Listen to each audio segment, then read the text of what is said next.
Scripture reading. A reading from the book of Exodus, chapters 17, 18, and 19. Chapter 17. From the wilderness of Sin, the whole congregation of the Israelites journeyed by stages, as the Lord commanded. They camped at Rephidim, but there was no water for the people to drink. The people quarreled with Moses and said, "Give us water to drink." Moses said to them, "Why do you quarrel with me? Why do you test the Lord?"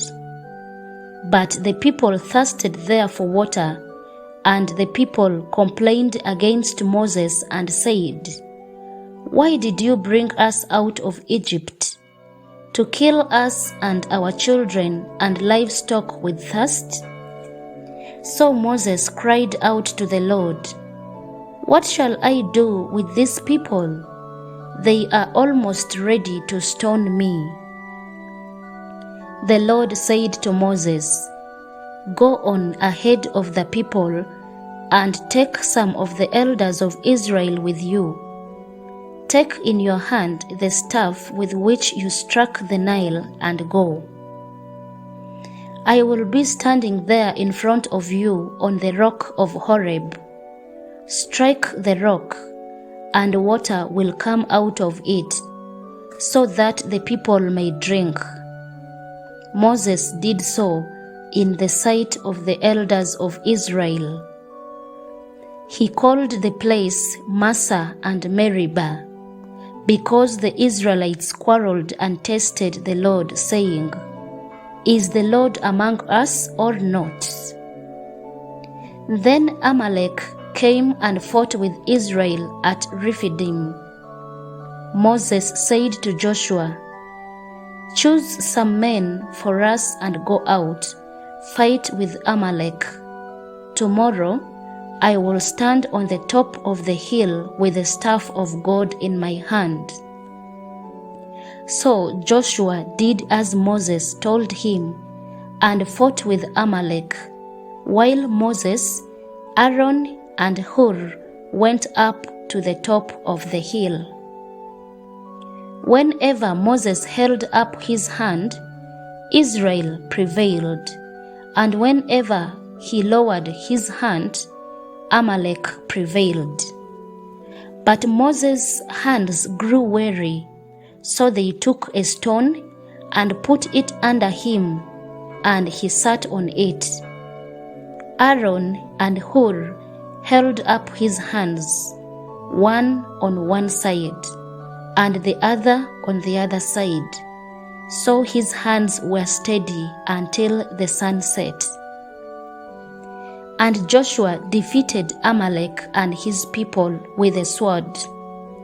Then the Lord said to Moses, "Write this as a reminder in a book, and recite it in the hearing of Joshua.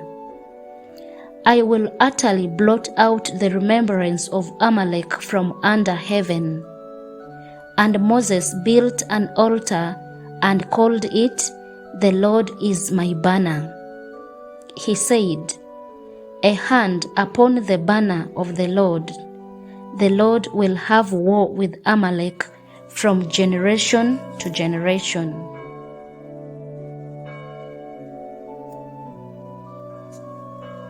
Chapter 18. Jethro, the priest of Midian, Moses' father-in-law, heard of all that God had done for Moses and for his people Israel, how the Lord had brought Israel out of Egypt. After Moses had sent away his wife Zipporah, his father-in-law Jethro took her back, along with her 2 sons. The name of the one was Gershom, for he said, "I have been an alien in a foreign land." And the name of the other, Eleazar, for he said, "The God of my father was my help, and delivered me from the sword of Pharaoh." Jethro, Moses' father-in-law, came into the wilderness where Moses was encamped at the mountain of God, bringing Moses' sons and wife to him.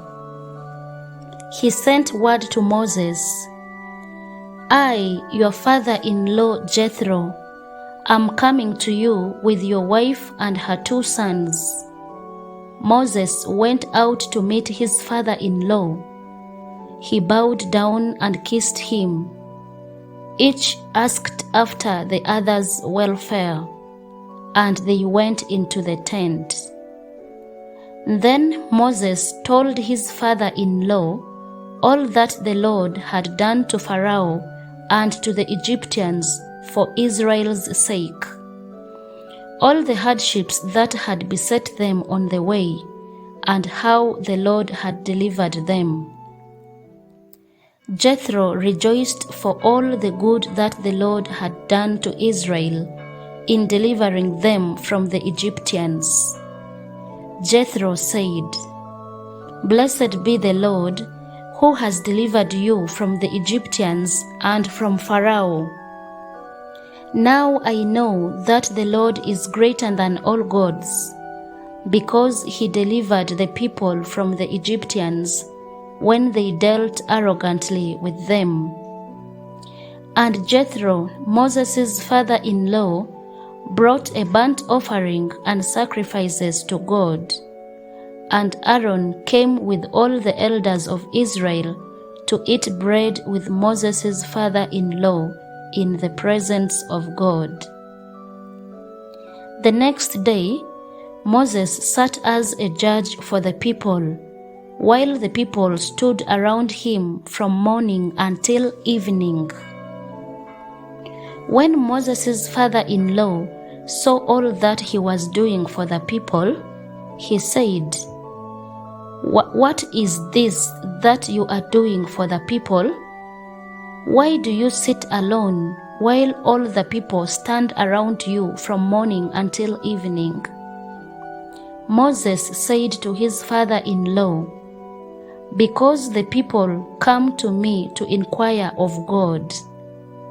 When they have a dispute, they come to me, and I decide between one person and another, and I make known to them the statutes and instructions of God."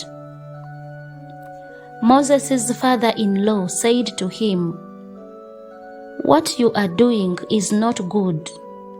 You will surely wear yourself out, both you and these people with you, for the task is too heavy for you. You cannot do it alone. Now listen to me. I will give you counsel, and God be with you. You should represent the people before God, and you should bring their cases before God. Teach them the statutes and instructions, and make known to them the way they are to go, and the things they are to do. You should also look for able men among all the people, men who fear God, are trustworthy, and hate dishonest gain. Set such men over them as officers over thousands, hundreds, fifties, and tens. Let them sit as judges for the people at all times. Let them bring every important case to you, but decide every minor case themselves. So it will be easier for you, and they will bear the burden with you. If you do this, and God so commands you, then you will be able to endure, and all these people will go to their home in peace." So Moses listened to his father-in-law and did all that he had said. Moses chose able men from all Israel and appointed them as heads over the people, as officers over thousands, hundreds, fifties, and tens. And they judged the people at all times. Hard cases they brought to Moses, but any minor case they decided themselves. Then Moses let his father-in-law depart, and he went off to his own country.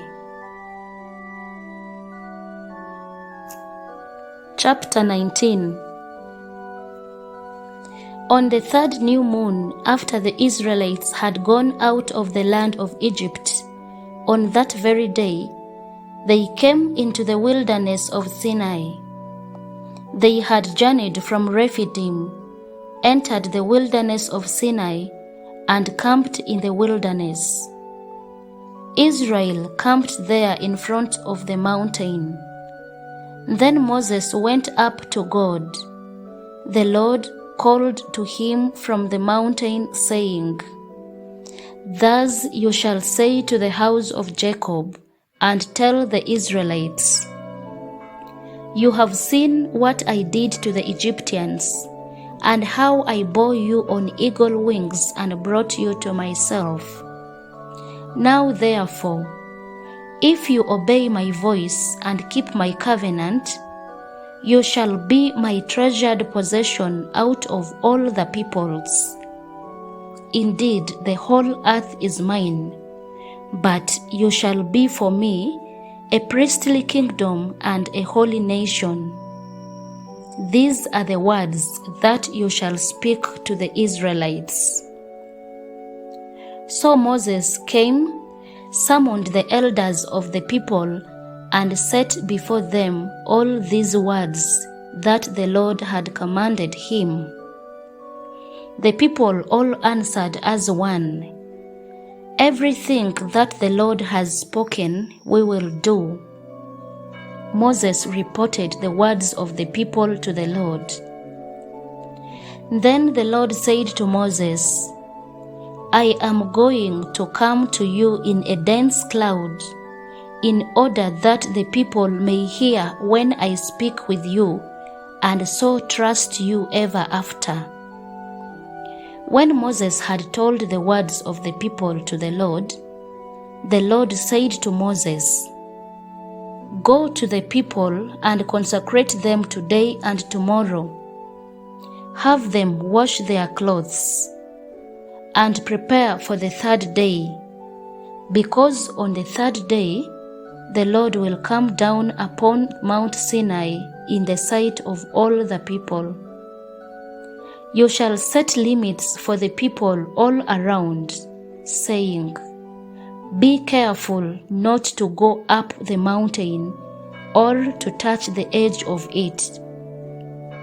Any who touch the mountain shall be put to death. No hand shall touch them, but they shall be stoned or shot with arrows. Whether animal or human being, they shall not live. When the trumpet sounds a long blast, they may go up on the mountain." So Moses went down from the mountain to the people. He consecrated the people, and they washed their clothes. And he said to the people, "Prepare for the third day. Do not go near a woman." On the morning of the third day, there was thunder and lightning, as well as a thick cloud on the mountain, and a blast of a trumpet, so loud that all the people who were in the camp trembled. Moses brought the people out of the camp to meet God. They took their stand at the foot of the mountain. Now Mount Sinai was wrapped in smoke, because the Lord had descended upon it in fire. The smoke went up like the smoke of a kiln, while the whole mountain shook violently. As the blast of the trumpet grew louder and louder, Moses would speak, and God would answer him in thunder. When the Lord descended upon Mount Sinai to the top of the mountain, the Lord summoned Moses to the top of the mountain, and Moses went up. Then the Lord said to Moses, "Go down and warn the people not to break through to the Lord to look, otherwise many of them will perish. Even the priests who approach the Lord must consecrate themselves, or the Lord will break out against them." Moses said to the Lord, "The people are not permitted to come up to Mount Sinai, for you yourself warned us, saying, 'Set limits around the mountain and keep it holy.'"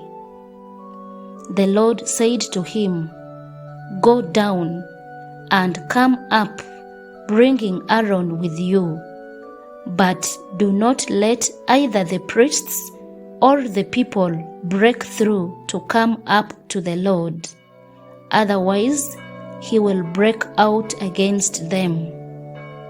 So Moses went down to the people and told them. The word of the Lord.